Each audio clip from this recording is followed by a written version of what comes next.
अगर आपको मनोकामनाएं करना पसंद नहीं लेकिन फिर भी एक सीख देने वाली कहानी सुनना चाहते हैं तो जुड़े रहिए। ये कहानी है अनियंत्रित महत्वाकांक्षा के खतरों और लालच की असली कीमत के बारे में। प्राचीन ग्रीस में एक समय की बात है, मिडास नाम का एक राजा रहता था। वह अपनी अपार दौलत और अधिक पाने की अपनी अतृप्त इच्छा के लिए दूर दूर तक जाना जाता था। एक दिन अपनी राज्य में घूमते हुए मिडास का सामना एक व्यंग्यकार से हुआ जो अपना रास्ता भूल गया था। दयालुता का एक असामान्य कार्य दिखाते हुए मिडास ने व्यंग्यकार को आश्रय और भोजन दिया।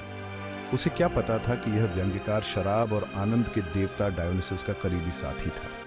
मिडास के आतिथ्य के लिए कृतज्ञता में डायोनिसस राजा के सामने प्रकट हुए और उसे एक इच्छा की पेशकश की। मिडास ने महत्वाकांक्षा और लालच से चमकती आंखों से वह सब कुछ जो वह छूता है उसे सोने में बदलने की शक्ति मांगी। डायोनिसस ने चिंतित नजरों से मिडास को संभावित परिणामों के बारे में चेतावनी दी। उसने मिडास को यह समझाने की कोशिश की कि ऐसा उपहार आसानी से अभिशाप बन सकता है, लेकिन मिडास दौलत की अपनी चाहत से अंधा हो गया था, अपने फैसले पर अडिग था। अपने हाथ की अनिच्छुक लहर के साथ डायोनिसस ने इच्छा पूरी की। एक तेज रोशनी ने मिडास को अपनी चपेट में ले लिया जो उसके स्पर्श के परिवर्तन का प्रतीक था। पहले तो मिडास बहुत खुश हुआ। उसे अपनी नई शक्ति पर विश्वास नहीं हो रहा था। वह अपने महल से भागा, सब कुछ छू रहा था। उसने मेजों, कुर्सियों और फूलदानों को छुआ, उन्हें झिलमिलाते हुए और शुद्ध सोने में बदलते देखा। उसका महल पहले से ही भव्य अब एक अलौकिक चमक से जगमगा रहा था। लेकिन जल्द ही भूख लगी। भूख के दर्द को महसूस करते हुए मिडास एक कटोरी से अंगूर के लिए पहुंचा। जैसे ही उसकी उंगलियां फल को छूती हैं, वह सोने की एक ठंडी सख्त गांठ में बदल जाती है। उसने उसे खाने की कोशिश की, लेकिन यह असंभव था। निराशा तब और बढ़ गई जब उसने महसूस किया कि न तो रोटी न शराब, उसने जो कुछ भी खाने की कोशिश की वह खाने योग्य रहेगा। सब कुछ सोने में बदल गया।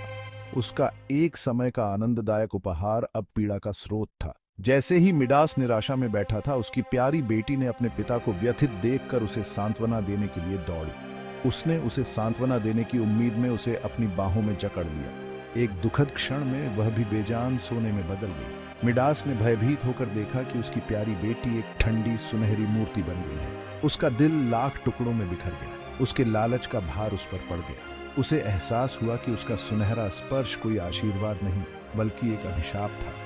जिस चीज को उसने सबसे ज्यादा चाहा था वही उससे छीन ली गई थी जिसे वह सचमुच प्यार करता था। अपने कष्ट में मिडास ने डायोनिसस से इच्छा वापस लेने की विनती की।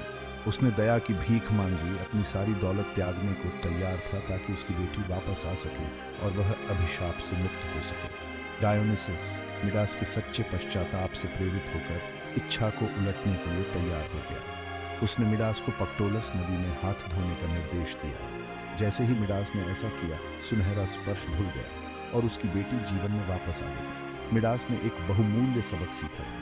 वह समझ गया था कि सच्चा धन सोने या भौतिक संपत्ति में नहीं है, बल्कि उस प्यार और रिश्तों में है जिसे उसने हल्के में लिया था। याद रखें मेरे दोस्तों, लालच इंसान को पतन की ओर ले जाता है। समझदारी से चुनें कि आप क्या चाहते हैं, क्योंकि जो चमकता है वह सोना नहीं होता। उस दिन से मिडास ने जीवन की छोटी छोटी खुशियों को संजो कर रखा।